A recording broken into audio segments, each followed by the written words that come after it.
If you've ever browsed a bookstore's spirituality section, you know there's no shortage of texts claiming to offer life-changing wisdom. Some promise financial success, others better relationships, and many pledge inner peace. But what if there were a teaching so profound that it addressed not just one aspect of life, but its entire fabric, a text that revealed the ultimate truth about existence itself? In the world of Buddhism, many believe such a text exists. It's called the Lotus Sutra, and it's regarded by millions as the supreme Buddhist teaching. This isn't just another self-help book or philosophical treatise. For its adherents, the Lotus Sutra is nothing less than a direct transmission of the Buddha's highest truth, capable of leading anyone regardless of background or current circumstances to complete enlightenment. So, what makes this particular sutra so special? After all, Buddhism has hundreds of sacred texts.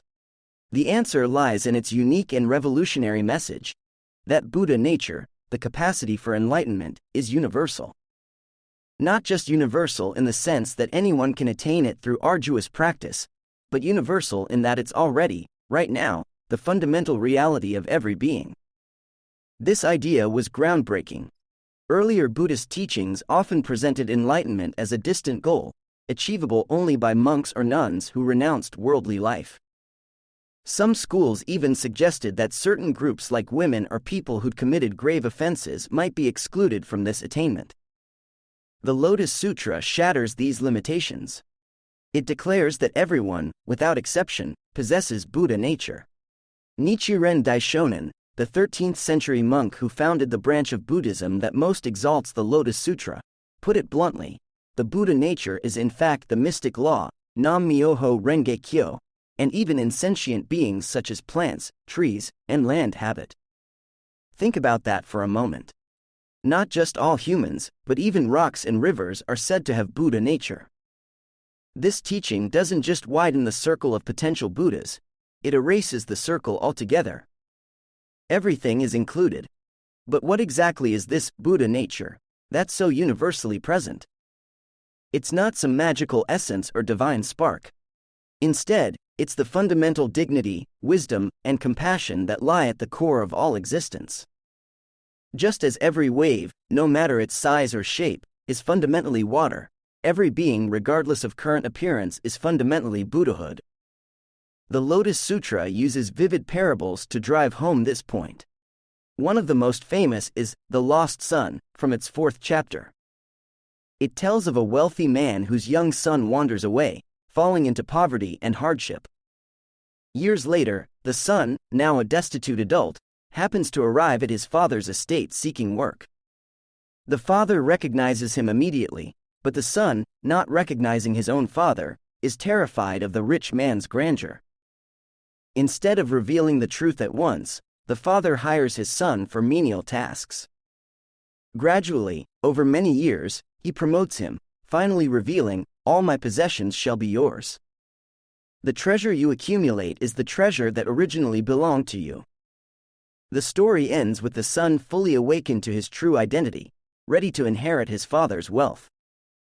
In this parable, we are the son, unaware of our inherent treasure, our Buddha nature. The trials we face aren't punishments but part of the journey back to self-recognition.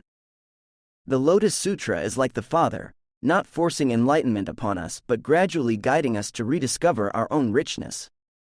As Daisaku Ikeda explains, we are not worthless people who need to make ourselves into Buddhas. We are Buddhas from the eternal past who need to believe in our own Buddha nature. Another groundbreaking aspect of the Lotus Sutra is its assertion that enlightenment isn't just for austere monks or nuns. Earlier teachings often presented a stark choice: either pursue Buddhahood through rigorous monastic practice or remain an ordinary person, accumulating good karma for a better rebirth. The Lotus Sutra rejects this dichotomy. It teaches that you can attain enlightenment right in the midst of daily life, with all its joys and sorrows. This idea is powerfully expressed in the story of the Dragon King's daughter from the sutra's 12th chapter. She's portrayed as very young, female, and non-human, 3 categories often deemed incapable of rapid enlightenment in older Buddhist texts.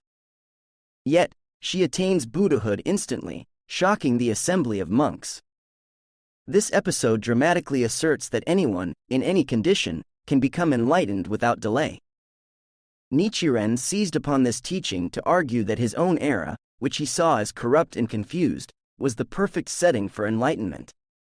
He wrote, "The Lotus Sutra states that the more evil the age, the more benefit will come from this sutra." In other words, challenging times aren't obstacles to awakening, they're fuel for it. Your daily frustrations, heartaches, and anxieties aren't hindering your Buddha nature, they're opportunities to reveal it. This brings us to another revolutionary aspect of the Lotus Sutra, its view on suffering. Many spiritual paths see suffering as something to escape. Even in some Buddhist traditions, the goal is to detach from worldly pains and enter a state of serene non-attachment. The Lotus Sutra offers a radically different perspective. Transform your relationship with suffering by seeing it through the lens of your Buddha nature. The sutra's 20th chapter introduces Bodhisattva never disparaging, who bows to everyone he meets, even those who mock or attack him. Why? Because he perceives the Buddha nature in each person, regardless of their current behavior. His example shows that when you're grounded in the truth of your inherent dignity, external circumstances, even harsh ones, don't define you. They become, paradoxically, agents of your enlightenment. Nichiren lived this principle. Exiled, attacked, nearly executed for his beliefs, he saw each ordeal as a badge of honor, proof that he was propagating the supreme teaching in an age that resisted it. To a follower facing persecution, he wrote, "Suffer what there is to suffer, enjoy what there is to enjoy." Regard both suffering and joy as facts of life, and continue chanting Nam Myoho Renge Kyo. This isn't resignation. It's a declaration that your Buddha nature transcends and transmutes all experiences. The Lotus Sutra's teachings on gender equality were equally revolutionary. In 13th century Japan, as in many parts of the world, women were often seen as spiritually inferior. Some Buddhist texts even claimed that women had to be reborn as men before attaining enlightenment. The Lotus Sutra decisively rejects this view, not only through stories like the Dragon King's daughter but also by depicting numerous female Buddhas and Bodhisattvas. Drawing on this, Nichiren was centuries ahead of his time in affirming women's spiritual equality. He wrote to a female disciple, "When a woman embraces the Lotus Sutra, not only does she herself attain Buddhahood, but her father and mother, her husband and children, and all others will likewise attain enlightenment." Here, a woman's Buddha nature is so powerful that it uplifts her entire community. These teachings have profound social implications. If everyone has Buddha nature, then dignity and respect aren't privileges to be earned but inherent rights. No one is fundamentally evil or beyond redemption. Even figures like Devadatta, who tried to kill the Buddha, are shown in the Lotus Sutra to be future Buddhas. This doesn't mean excusing harmful actions. It means recognizing that beneath those actions, in every person, there's a core of goodness that can be awakened. Such a view transforms how we see both ourselves and others. Personal shortcomings, a quick temper, a tendency to procrastinate are no longer fixed flaws but temporary clouds over your Buddha nature. Similarly, when someone wrongs you, rather than labeling them as a bad person, you see their action as a temporary deviation from their inherent goodness. This shift doesn't make life's challenges disappear, but it equips you to face them with greater wisdom and fewer lasting grudges. The Lotus Sutra's influence extends to how we view our talents and efforts. Ever felt that you're not good enough, that your achievements pale compared to others? The sutra's parable of the herbs addresses this. It describes rain falling equally on all plants in a field, big trees, shrubs, grasses. Each absorbs what it needs, growing to its full potential without comparing itself to others. Similarly, the rain of the Buddha's teachings, symbolized by the Gohonzon, nurtures each person's unique Buddha nature. Your growth isn't measured against anyone else's. It's about fully becoming your enlightened self. This has huge implications for fields like education and personal development. Instead of a one-size-fits-all approach that often leaves people feeling inadequate, the Lotus Sutra's model recognizes each individual's unique path to expressing their Buddha nature. A student struggling with math isn't bad at learning. They're a future Buddha focusing their growth in other areas. An athlete sidelined by injury isn't a failure. They're cultivating less visible aspects of their potential. Let's bring this back to the central image, the Gohanzen as a mirror of your Buddha nature. Unlike a regular mirror that reflects only your surface appearance, this spiritual mirror reflects your deepest essence. A standard mirror might show wrinkles, gray hair, signs of age or stress. The Gohanzen reflects your ageless, timeless Buddha nature, the part of you unaffected by life's ups and downs. Moreover, while a physical mirror is passive, merely bouncing back light, the Gohanzen is dynamic. As you engage with it through chanting, study, and reflection, it doesn't just show you your Buddha nature, it helps you cultivate it. The more you resonate with the truths symbolized in its characters, the more those truths become living realities in your daily life. You don't just see your potential for wisdom, you start making wiser choices. You don't just glimpse your capacity for courage, you begin acting more bravely. In today's fast-paced, often cynical world, the idea that everyone has an enlightened core can seem too good to be true. We're bombarded with messages that sort people into categories: successful or failed, worthy or unworthy, hero or villain. The Lotus Sutra cuts through these false dichotomies. It holds up a mirror that reflects neither flattery nor criticism, but your simple, powerful truth, Nam Myoho Renge Kyo, devotion to the mystic law of life that pulses within you. This message is supremely empowering, yet it comes with responsibility. If you have Buddha nature, and so does everyone else, how will you honor that shared dignity? If even your challenges are opportunities to reveal your enlightened qualities, how will you transform today's struggles? If the Gohanzen mirrors not just your individual potential but your interconnectedness with all life, how will you contribute to humanity's collective awakening? These aren't mere philosophical questions. In a globally connected yet often divided world, the Lotus Sutra's teaching of universal Buddha nature offers a robust foundation for human rights, environmental stewardship, and peaceful coexistence.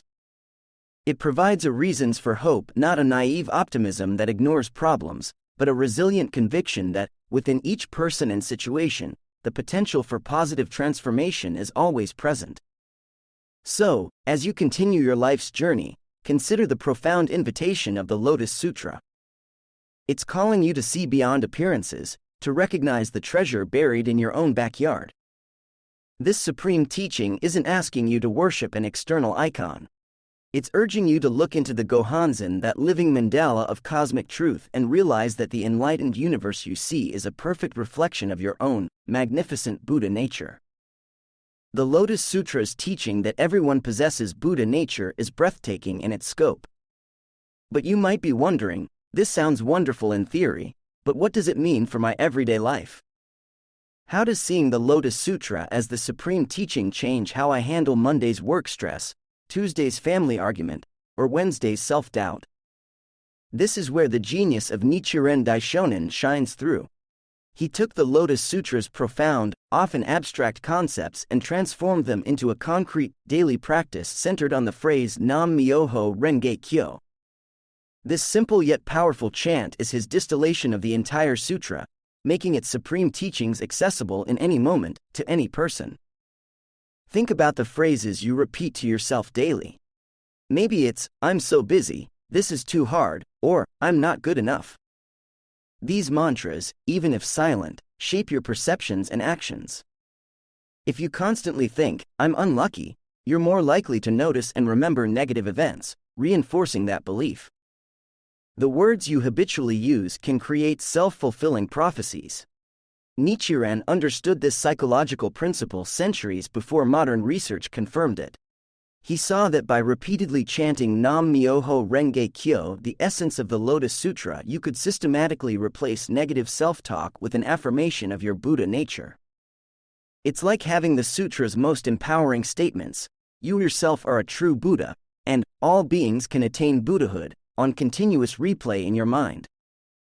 In one of his most famous writings, on attaining Buddhahood in this lifetime, Nichiren states, when deluded, one is called an ordinary being, but when enlightened, one is called a Buddha. This is similar to a tarnished mirror that will shine like a jewel when polished. A mind now clouded by the illusions of the innate darkness of life is like a tarnished mirror, but when polished, it is sure to become like a clear mirror, reflecting the essential nature of phenomena and the true aspect of reality. Here, he's directly linking the abstract imagery of the Lotus Sutra with the concrete act of chanting.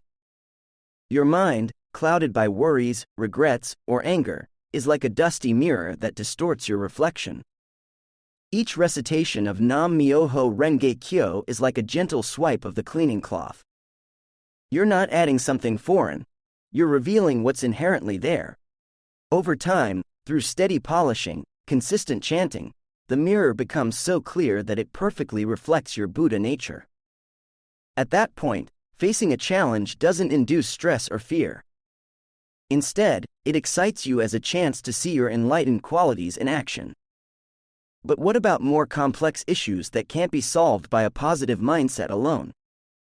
The Lotus Sutra doesn't shy away from life's harshest realities. Its third chapter describes a world on fire, with people so habituated to suffering that they don't even try to escape. This isn't just ancient imagery. It mirrors modern crises like systemic injustice, environmental degradation, and widespread mental health issues. For these deep-rooted problems, the sutra offers an equally profound solution in its parabolic language. The burning house's owner, representing the Buddha, doesn't lecture those inside about fire safety. Instead, he skillfully uses their individual interests, carts drawn by deer, goats, or oxen, to lure them out. Once they're safe, he reveals that these varied enticements were expedient means. The real gift is a magnificent jeweled carriage, symbolizing the singular vehicle of Buddha nature that can carry all beings to enlightenment. Nichiren applies this parable to real-world activism. Just as the owner adapted his message to each person's mindset, Nichiren encourages tailoring the Lotus Sutra's teachings to diverse audiences. Writing to a samurai disciple, he uses martial metaphors. To merchants, he speaks of spiritual import and export. For everyone, the core message is the same: you have Buddha nature, but the language varies to resonate with each listener's life. This adaptation without dilution approach is crucial for applying the Lotus Sutra to today's issues. Take climate change. Some people are moved by data, others by economic arguments, and some by moral or spiritual appeals. Following the Lotus Sutra's model, you wouldn't water down the essential truth that respecting nature is an expression of your Buddha nature, but you'd frame it differently for each group. You might tell scientists, your rigorous research reflects the Buddha's quality of keen observation. To business leaders, true wealth comes from recognizing the treasure tower of resources within the earth. To those who feel powerless, small acts like recycling manifest the same Buddha nature that cosmic forces express. Each audience hears a tailored message, but all are being guided toward the same awakening, a lived understanding of humanity's oneness with nature. The Lotus Sutra's skillful means can similarly transform discussions about social justice. When tensions are high, people often retreat into fixed identities: racial, political, religious, seeing those who differ as inherently opposed. The sutra shatters this illusion. Its vast array of characters, monks, laity, men, women, children, non-humans, all have Buddha nature. Their superficial differences don't negate their fundamental oneness. So, in dialogues about inequality, you could invoke the Lotus Sutra's spirit. Before we were race, religion, party, we were Buddhas. After we shed these labels, we'll still be Buddhas. Can we interact from that deeper identity?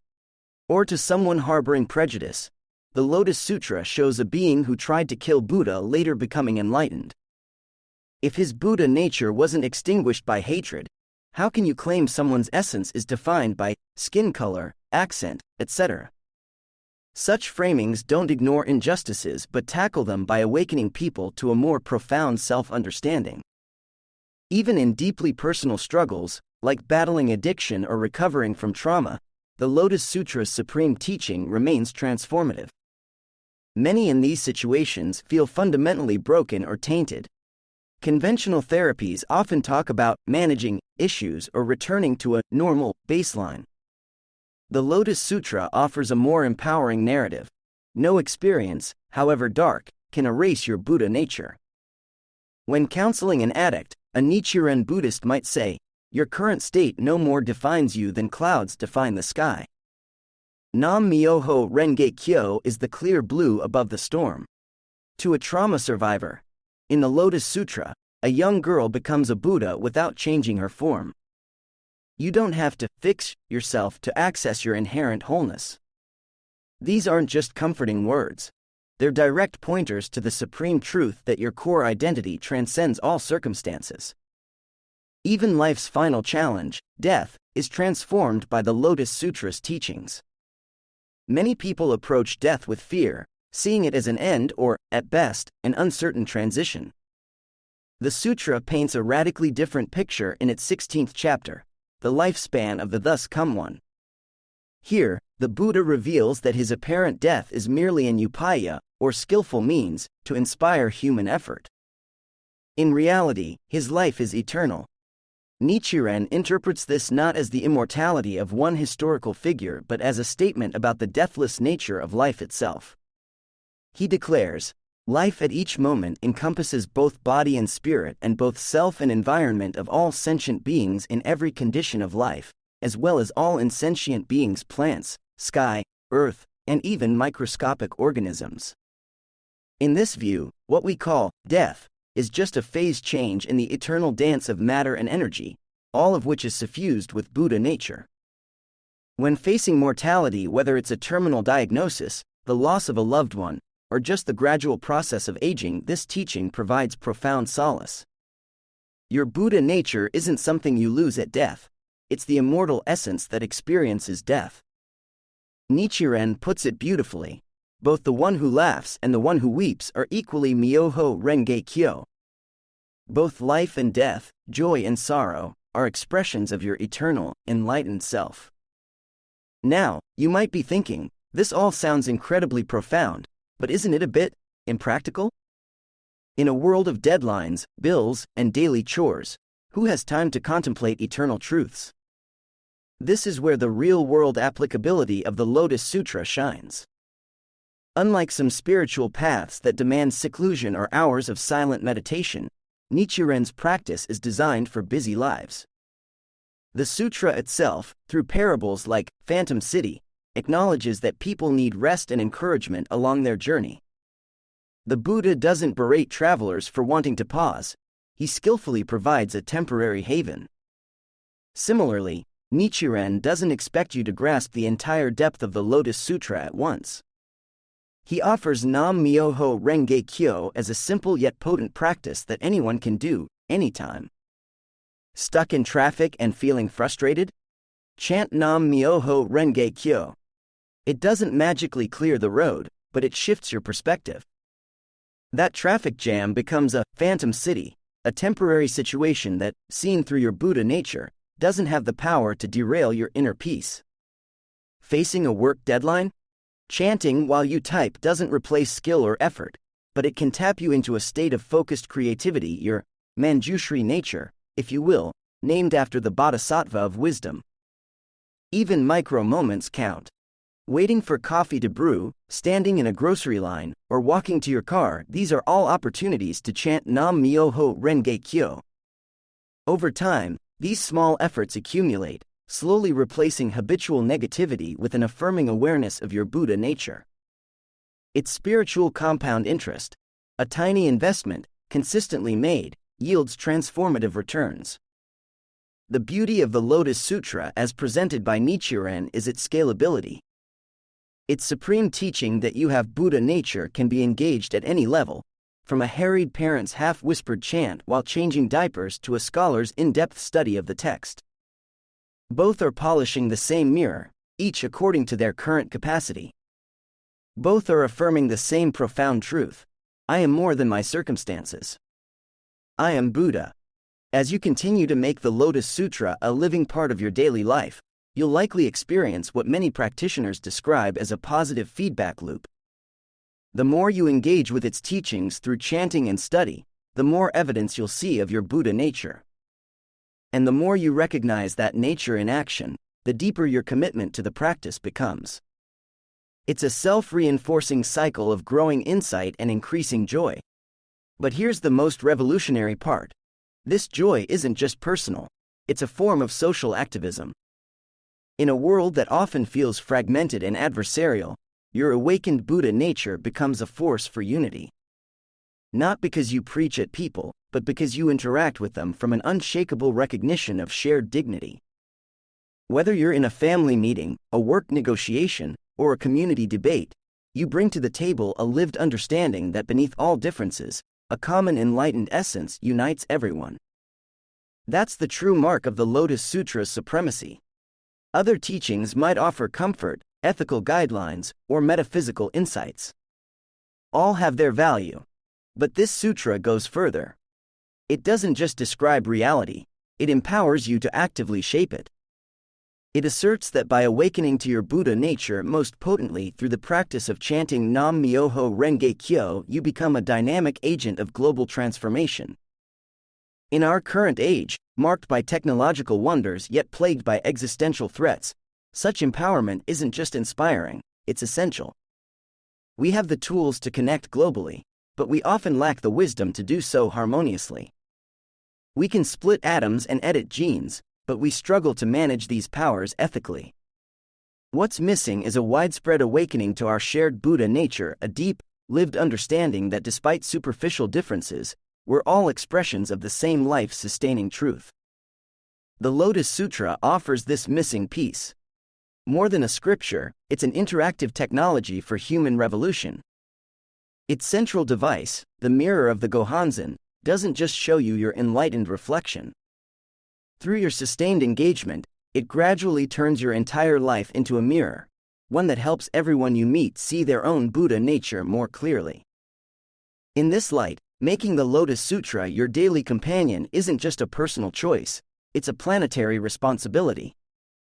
Every traffic jam chant, every challenging dialogue approached with bodhisattva spirit, every moment you honor your Buddha nature contributes to humanity's collective awakening. As Nichiren believed and modern practitioners affirm, it's this inner-driven, person-to-person transformation that will ultimately create a world of mutual understanding, ecological harmony, and lasting peace. So, when you next open the Lotus Sutra or sit before your Gohanzen, remember, you're not just reading a text or facing an object. You're engaging with the supreme teaching, one that sees through all appearances to the luminous reality within. And as you chant Nam Myoho Renge Kyo, you're not merely reciting syllables. You're activating the most powerful technology ever devised, your own Buddha nature, with the capacity to enlighten and harmonize our entire human family.